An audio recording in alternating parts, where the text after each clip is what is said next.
Alas 5:10 na, 1 Western Visayas na. Alas 5:10 na, 1 Western Visayas na.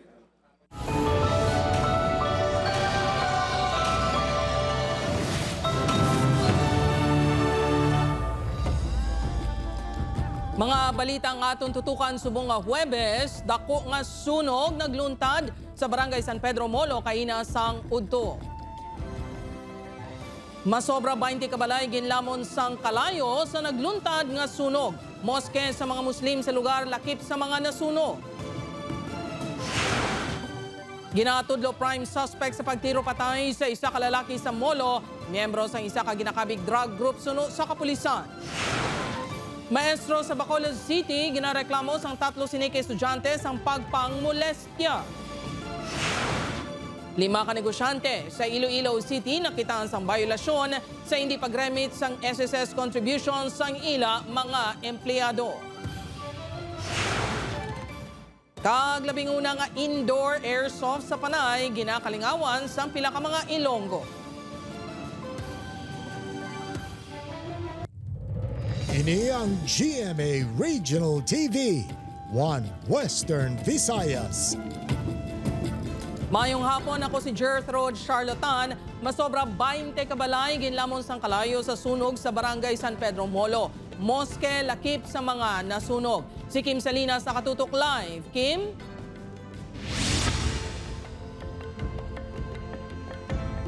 Gert, napuhag ang mga residente sang Barangay San Pedro Molo matapos naglabot sa 4th alarm ang sunog sa barangay subong adlaw. Makita ng pagkinarankaran sa mga pumuluyo sa Barangay San Pedro Molo matapos ginlamon sang kalayo ang masobra 20 nga magkaiping nga mga panimalay pasado alas 12 kaina sang udto. Makita naman sa sininga aerial video ang tuman kadamol nga aso kag malapad nga sakop sang sunog.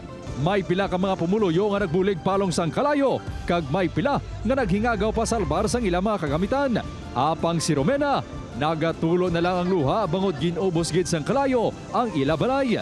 Siyempre sakit gid kay puli kami wala na kami pulian karon din kami abi karon din tunggan ko ganin sa mga bumbero kahit sing tanay masulod pa ko kung ano lang pwede. Wala na gid sayaya. Tuma naman ang pagkanugon sa mga Muslim nga ini bangod magluwas totally gutted ang ila balay. Nadalaman sa sunog ang ila moske. Nagapangamuyo pa ang pila ka miyembro sang nagluntad ang sunog. Siyempre, amon nga simbahan mo nga sunog mo. Wala tamay mo kay hindi man natin mapungan ng disgrasya mo. Ginatudlo nga ginhalinan sang kalayo amo ang balay ni alias Ana base sa mga kaingod sini. Sa panaysayon sang bana ni Rochelle, wala sang tao ang balay ni Ana sang nagluntad ng sunog. May lupok manini nga nabatian. Dali-dali man ginsalbar sang yabana ang duwa nila ka bata nga una ginpahayag na trap sa sulod sang ila balay. Sunog na balahaw. Tapos nagwa pa sa, tapos nagdumduman niya may mga bata. Sulod yung balikan niya itong mga bata. Iyaging guba yung likod balay, kinatrap na sila mo. Samtang, masobra naman anom ka persona ang napilasan bangod sa sunog. Lakip diri ang mga residente kag responders. Pila sa ila ang napakit ang panit matapos maigo sa sin. May pila naman nga nagtaas ang blood pressure.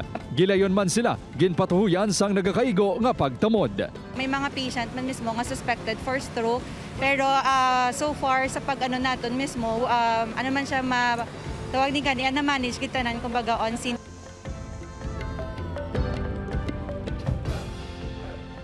Gert, sa inisyal nga investigasyon sang BFP naglabot da sa 3.6 million pesos ang kabugusan nga danyos nga ginbilin sang sunog. Sa pinakaulihin naman nga datos sang Iloilo CSWDO nagdangat na sa 48 ka mga panimalay ang gintupok sang kalayo kun sa diin 240 diri ang mga naapektuhan. Sa karon temporaryo nga nagtiner ang mga ini sa Molo 1 Elementary School. Nagsugod na panghatag sa pagkaon, potable water kag medical needs ang LGU sa mga nasunugan. Padayon pa ang investigasyon sang BFP sa gintunaan sang sunog. Gert? Madamo gid nga salamat sa update kapuso Kim Salinas.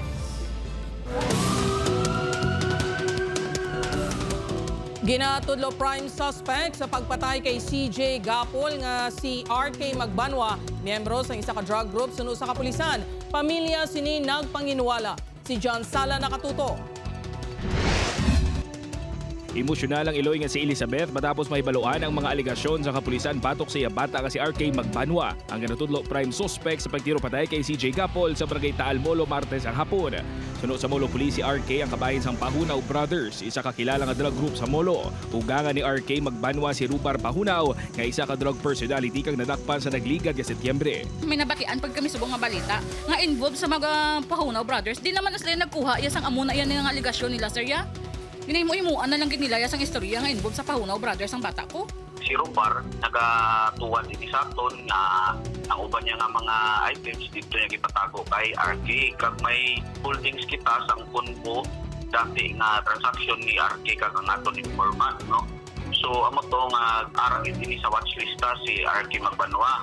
Dugang paniinod, baliskat sa alegasyon sang pamilya nga hindi kilalahay sa CJ kag RK ang pagkamatuod. Abyanay ang mga ini, hindi lang sa personal nga kabuhi, kundi pati man sa illegal drug trade. Sunod sa pamilya Magbanwa antes pa man gindakop si RK sa Taal Molo, naka-eksperyensya sila sang harassment gikan sa kapulisan sa ginpadulungan ng ilabalay sa Kalumpang. Gulpyada lang gid sila, sir, nagsulod iya kagin gapos si banahon kag nagpangkasasa sang armas nila ya. Magluwas sini, nagapati man ang pamilya Magbanwa nga ginkastigo kag naka-eksperyensya sang pagpang-torture si RK sa gintakop sa kapulisan. Ano natabo sa bata ko, sir? Sobra-sobra nga torture. Ang mga bibigay ka sa lambil. Natululuwas ang bata ko sa akon. Nakdiin ka gindala, madari ko nila gindala. Ginkastigo ko nila sa anong kauras nila nga kastigo sa akon.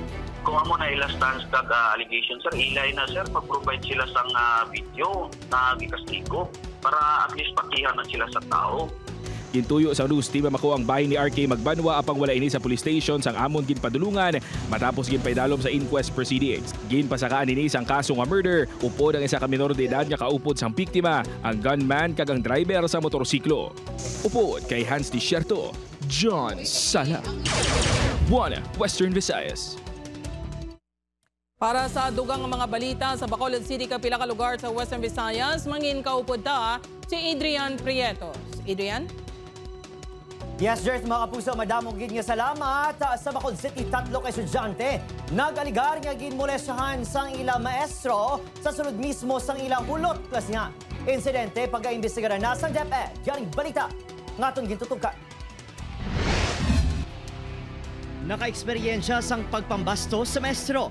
Inireklamo ginpalabot sang 3 ka grade 8 students sa isa ka bulutuan sa Bacolod City sa talatapan sang Women and Children Protection Desk. Sunod sa kapulisan, ginpahayag sa mga tagreklamo nga makapila ka beses nga natabong insidente kung sa din ginaligar ginhurikap sila sa maestro.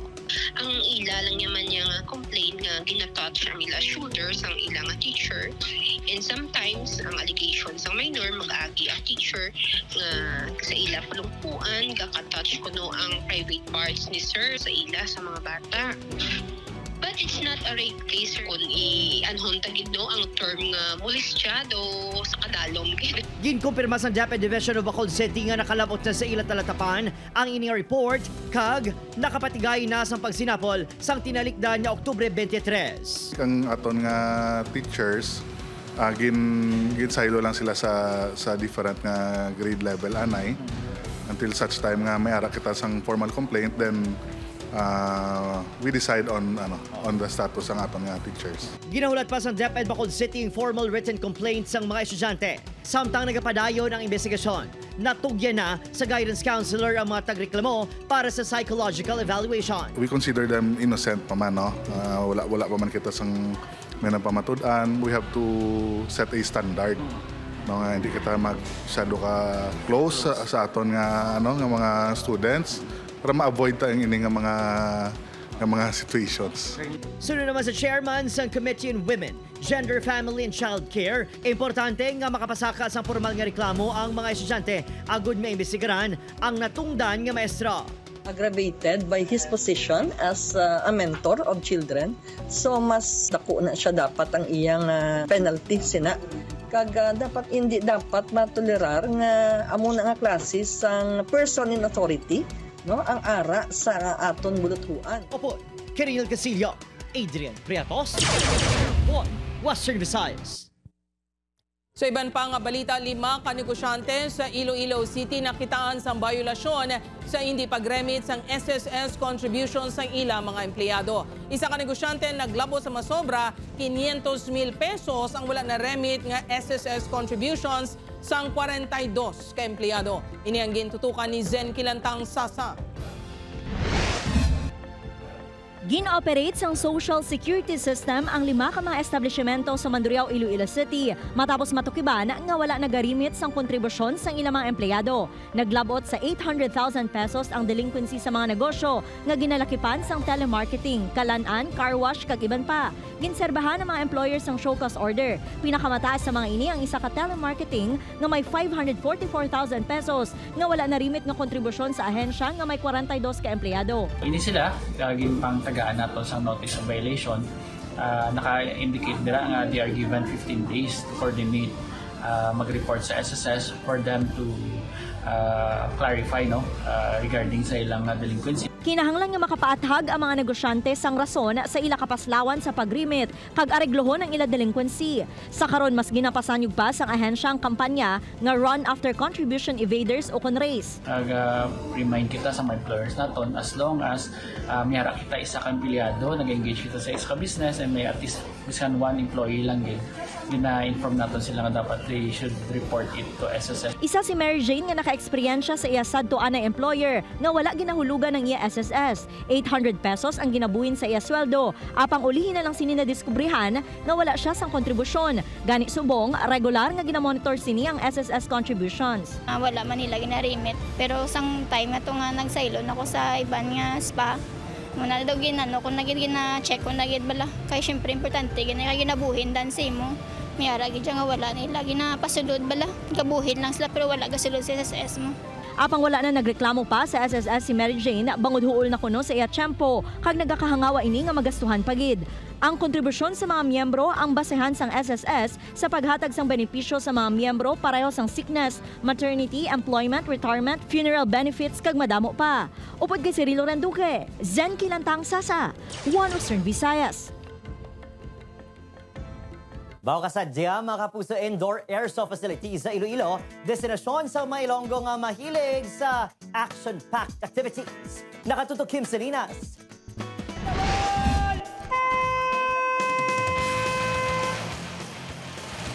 Amo sini ka-exciting, kasadya, kag puno sang aksyon ang mga aktibidad sa sining gaming site sa C1 Road sa Oton, Iloilo nga ginakabig, labing una nga indoor airsoft facility sa Panay Island. Ang airsoft ang isa ka isang combat shooting team sport kung saan ang mga humalampang ang nagagamit sang airsoft guns o kung replika nga pusil sa pagtiro gamit ang plastic pellets. Mayara man nga nagagamit sang bala nga ginatawag gel balls o kung gel soft. Si Nico, ginakabig nga manami nga training ground ang lugar sa preparasyon sini sa ginaintrahan nga tournament. Naghampang ini sa isa sa mga sections ang pasilidad na speed quarter battle. Namikit sa nga site sa preparation kay same time nga gapabalas kapag atis gataas man stamina mo kagang sampang. May section man nga ginatawag nga close quarter battle. Pinpili manamang nga didre magampang kay para sa aton subong nga gaulan-ulan laga bagyo. Rain or shine, pwede kami kampang.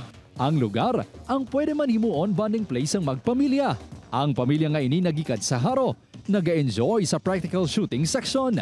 I personally enjoy it kay I do it in my free time, I do it as a hobby. Magluwas nga alternatibo nga hampangan sa mga enthusiast sang airsoft ang gaming site kumagulan. Ginahiwatan man ini sang mga tournaments. We started this game site and range for the support of the increasing airsoft community in Iloilo. Bukas ang pasilidad sa mga beginners, kabataan, nga nagaedad 8 katuig pataas, kag mga kababainhan. Upod kay Romel Porquia, Kim Salinas, One Western Visayas. Ini ang GMA Regional TV, One Western Visayas. Mga kapuso, Iloilo City LGU tunan kung may violasyon si Councilor Romel Doron nga nakitaan sa video nga nagaupod sa pagpangtakod sa poster sini sa poste. Konsehal papanaugan sa penalidad kung mapamatud-an nga may kapaltahan sunod sa Iloilo City LGU. Ini ang gintutukan ni Kim Salinas. Wala gid na namian ang tagpamuno sang Anti-Squatting and Illegal Structure Unit nga si Lovejoy Josenilla sa naging akto ni Iloilo City Councilor Romel Doron. Ini matapos nagwa ang video sang konsehal kung sariin, makita nini nga naga-supervise upod sa iya grupo nga nagatakod sang poster sini sa isa ka poste sa Mandurriao sang Mayo. Suno kay Josenilla, mabugat nga daan nga alobrahon ang pagpangkakas ang ginatos ka mga tarpaulin sa mga kahoy kag poster sa syudad. Mas mabudlay pa ini kung nagadugang man pinasaway ang mga aspirant kaangay sa ginhimo ni Doron. Hindi kita ni dapat man di maayo kita tani sa kami kooperasyon siya nga ating tawo ko kaluluoy man kapag kakas mo. Suno kayo Sinilya, naglabot na sa 414 ka mga posters kag tarpaulin sang mga politiko kag iban pa nga streamers, signboards kag billboards ang ilan na pangkakas sumalin Lunes tubtob kahapon. Subong adlaw, nag-operate ang asisyo sa distrito sang Molo kag Arevalo. Wala pa sila makasugod operasyon sa distrito sa Mandurriao, Lapos kag City proper. Sa paglabay gani sang news team sa Mandurriao, makitaan pa ang mga tarpaulin nga wala makakas sa mga poste. Mangayo naman sang paatag si Acting Mayor Jeffrey Ganzon kay Doron tuhoy sa insidente.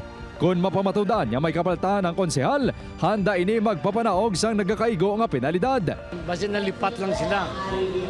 Bay lang remind nun kugit sila. May ordinansa mo, no matter how harsh the law is, we have to follow the law.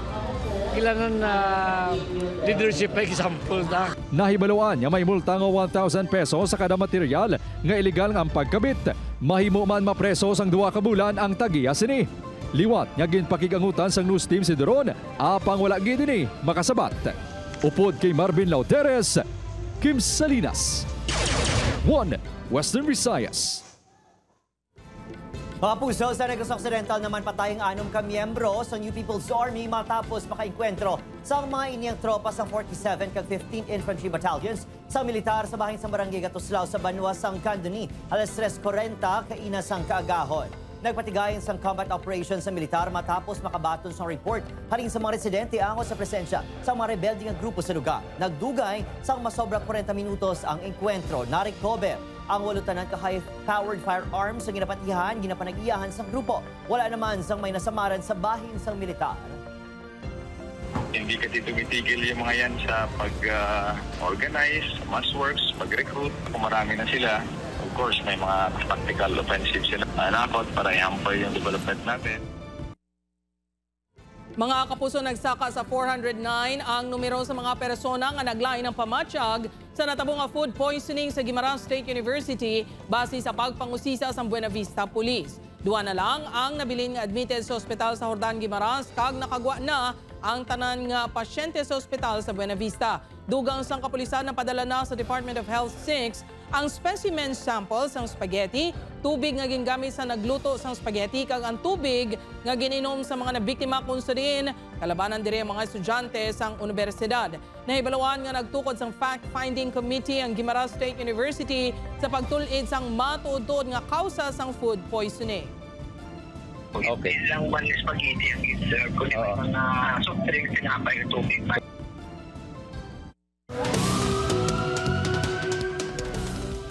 Mabusog ginaresto naman sa kapulisan si alias Richard, residente sang Barangay Felisa sa Bacolod City matapos ginreklamo sang iya mismo mga kasilingan sa pagpinalupok sang pusil Martes ang gabi.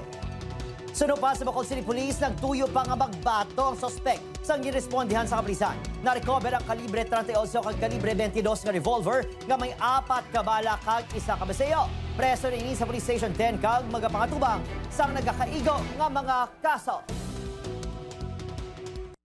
Samtang mag-live-in partner dakop sa drug buy-bust operation sa Molo. Samtang tricycle driver nga ginaligar bodigero sang illegal nga droga dakop sa operasyon sang kapulisan sa Haro. Si John Sala nakatuto. Arestado sa ginpatigayon nga drug bypass operation sa Molo PNP kag Regional Drug Enforcement Unit ang live-in partner sa Zone 2 Barangay San Juan Molo kahapon sang hapon. Ang mga arestado mo sa Jerwin Cordova, 30 anyos, residente sa nasambit nga lugar kag alay sa Joy Arellano, 29 anyos, ang tan sa Timawa City proper. Unang nabaklan ng mga subjects ang isa ka plastic sa ginapatian Shabu gamit ang 12,000 pesos nga bypass money kag nakuan pagit sang dugang nga 11 ka sachet sa ginapatian Shabu nga nagabugat sang 60 grams. Nagabaloro sang 470,000 pesos ang kabugusan nga droga nga nakuha sa mga suspect. Dugay na nga nag-engage ang illegal droga mismo sa San Juan Molo. Kagdamo nakita sa reports na nadungog halin sa mga barangay officials nga nag-engage sang illegal drug ang amo na nga maglibin. Masobra duwa ka semana ginmonitor ang duwa ka arestado. Magluwas sa Iloilo City, nagalabot man kung kaisa sa probinsya sang Iloilo ila pagduso sang illegal nga droga. Wala naman nakaluwas ang isa ka tricycle driver sa ginpatigayon drug bypass operation sa Barangay Fajardo, Haro, Iloilo City. Ang subject amo si Cleofas Hervias, 48 anyos sa nasambit ka barangay. 12 tanan ka sachet ang nakuha sa subject nga nagabaloro sang 478,000 pesos. Siya niyang ginasugo-sugo sa mga taga-Monte na magadulong sa mga illegal drugs diri sa ilang mga parokyano, bali-budiga lang gini siya, sir. Base sa pahayag ni Hervia sa kapulisan, gikan pa sa Metro Manila ang supply sinisang illegal nga droga sa diin ginapadala lang ini sa iya paagi sa Roro Bus kag iya ginakuha sa mga terminal. John Sala, 1 Western Visayas. Mga kapuso, liwat naman nga ginkilala sa Catholic Mass Media Awards ang pila ka programa kag coverage sa GMA Network. Lakip dira ang GMA Regional TV 1 Mindanao nga ginbaton sang kaupod ta nga si Sarah Helumen Velasco. Ini ang gintutukan ni Tess Ordale. Sa television category, ginhatagan sang Special Citation Best News Program ang One Mindanao sang GMA Regional TV. Maraming salamat po sa CMMA. Ito po ay alay namin sa lahat ng mga Mindanaoan na nagbahagi ng kanilang kwento sa amin. Best Public Service Program ang kapuso mo, Jessica Soho. Best Adult Educational Cultural Program ang Agripreneur. Ang The Voice Generations bilang Best Entertainment Program. Best Drama Series ang Lilet Matias Attorney at Law. Kag Special Citation para sa Best Drama Series Program category ang magpakailanman.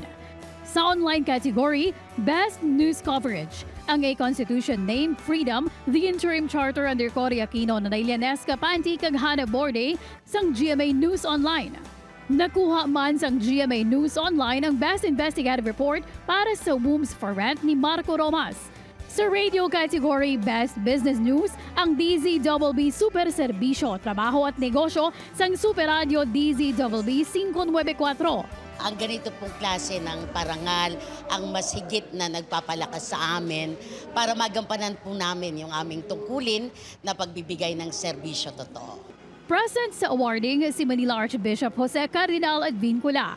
May these awards motivate you to produce more uplifting content and pursue more projects that will spread the good news of God's love for humanity. Tess Ordales, 1 Western Visayas.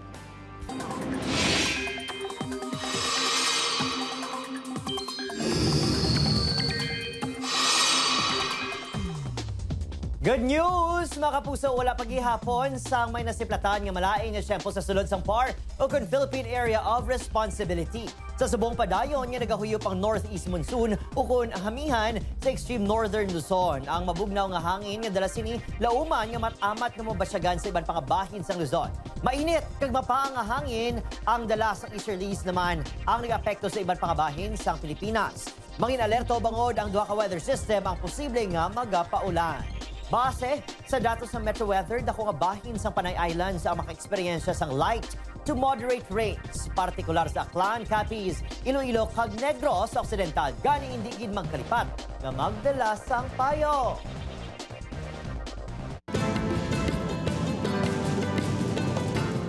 Kapuso, ready ka na bala para malabot ang imo career goals? Mangin kabahin sa leading broadcast network sa Pilipinas. Yari ang mga bakante nga posisyon sa GMA Network.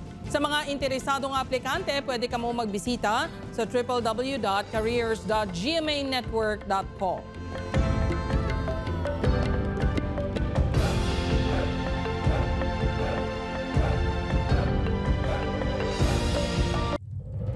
Ini ang GMA Regional TV, One Western Visayas. Kapuso, mga mangunguma sa La Casillana, probinsya sa Negros Occidental, apektado sa kasunod nga pagbuga sa abos ng Mount Cadlaon sa nagligad nga semana. Sa Eileen Pedreso, nakatutok. Hindi lang ang mga residente nga nagapuyo malapit sa Mount Cadlaon ang apektado sa aktibidad sa bulkana. Ilabi na sa asod-asod nga ashing events sa nagigad nga semana, kundi pati sektor sang agrikultura. Sunod sa La Casillana LGU, bangod nagtupa sa pila ka mga pananom ang abo nga ginbugas sa bulkan.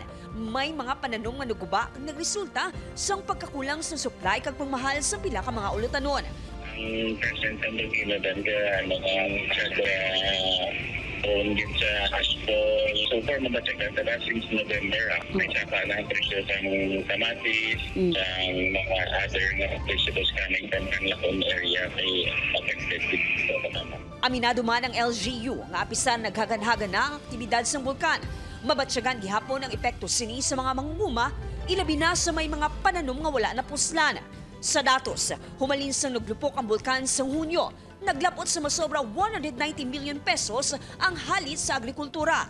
Nagpangayo na sang bulig sa probinsya ang LGU para sa mga apektado nga mga mangunguma. Samtang, naumpisahan na ang relocation plan para sa masobra 10,000 ka mga pamilya nga nag-i-start sa sulod ng 4-kilometer permanent danger zone sa bulkan. Sa barangay Manghanoy plano nga ipahamtang ang mga apektado nga mga residente. Sa karon, nagahulat pa ang LGU sang update angot sa bulig nga ihatag sa national government. Tutok sa implementation sa mga relocation plan ng LGU. So may certain na siyang technical support for the workshop para ma-comply ang requirements para sira.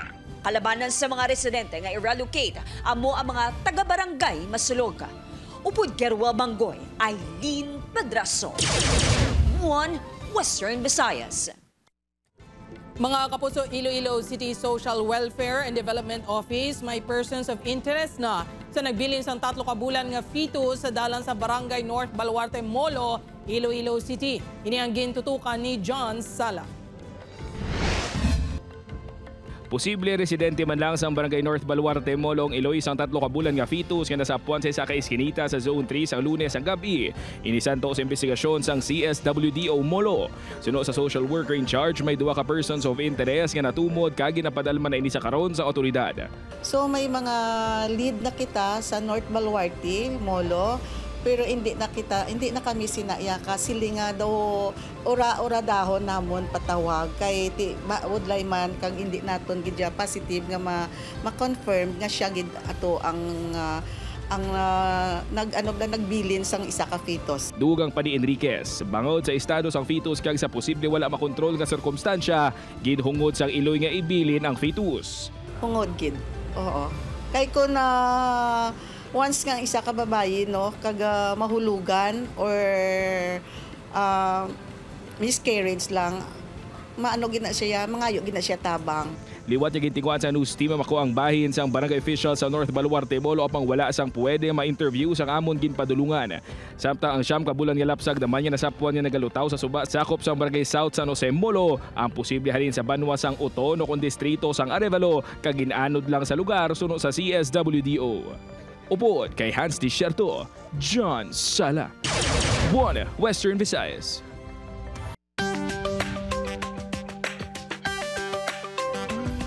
Ilongga nga graduates ng Iloilo Doctors College ranked 7 sa November 2024 licensure examination for midwives. Nakuha ni Aizan Marie Ronase Santiago ang ikapitong pwesto sa Pasinawan nga may 91.15 nga board rating. Santo sa Professional Regulation Commission, 5,398 examinees ang nagkuha sa Pasinawan kag 3,997 ang nakapasar. Nagpanguna naman sa Pasinawan ang graduates ng University of the Philippines School of Health and Sciences Leyte nga si Bernard Isaac Alido nga nakatigayon sang 92.60 nga board rating. Hindi magnubo sa 20 ka mga miyembro sang gang ang napatay matapos magtuyo nga sudlon ng isa ka komunidad sa Port-au-Prince, Haiti. Suno sa mga nakasaksi, nakita ng 25 ka mga bangkay sang gang members matapos nagbuylog ang mga pumuluyo sa kapulisan sa pagpakigbato sa mga ini. Ginreport man sa kapulisan nga may 30 pagid ka mga gang member nga nasamaran sa insidente. Humalin sa nagsugod ang ginamo sa tunga sang gobyerno kag mga gang sa Haiti. Linibo na ang nagkalamatay samtang 700,000 naman ang nagbiya sa ilang mga ilistaran. Genrescue sa mga firefighter ang isa ka babae nga leon nga nasiplatan sa mga residente nga nagalagaw-lagaw sa dalanon sa Ciudad de Juarez sa Mexico. Nangin matalonsay naman ang pagdakop sa leon sa bulig sa mga soldado kag pulis. Ang leon ang nagapangidaron sang 8 ka bulan kagyara man sa maayo nga kahimtangan. Inangin saylo na sa wildlife refuge malapit lang sa syudad.